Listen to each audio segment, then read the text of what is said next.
اور انہوں نے کہا کہ اللہ کے لیے مسلمان ہونا ہے، جنت کے لیے ہونا ہے، مسلمانوں کی خاطر نہیں ہونا ہے۔ اس کو غصہ آیا، سپریم کورٹ کا ایک جج واپس نہیں لے لیا اور کہا ہماری قوم کو ایک بھوک لگی ہے اور وہ ہے محبت کی بھوک۔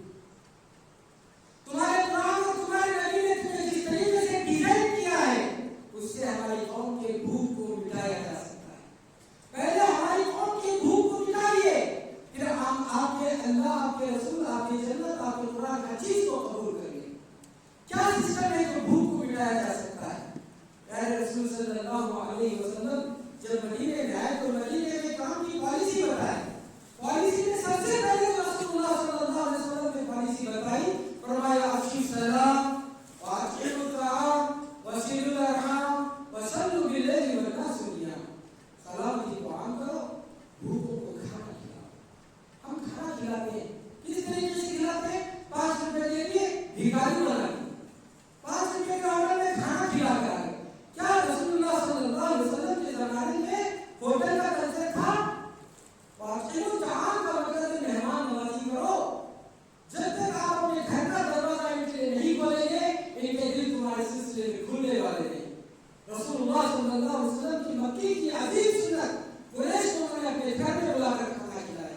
صحابہ کو مدینے میں جو کام دیا گیا، پہلا کام جو بڑی ماڈل تھا وہ تھا مہمان نوازی۔ اس کو ہم شروع کریں گے انشاءاللہ، اس سنت کو عام کریں گے۔ ہر مسلمان کو سمجھائیں گے کہ اپنے گھر پر بلا کر کھانا کھلاؤ۔ جب وہ کھانا کھلائیں گے تو ان کے گھر میں جو مسائل آئیں گے وسیلہ الارحام کاؤنسلنگ کریں گے، ہم علماء اس کی عیادت کریں گے اور آخر میں اللہ سے دعا بھی کریں گے کہ اللہ اس قوم کو ہدایت دے۔ وآخر دعوانا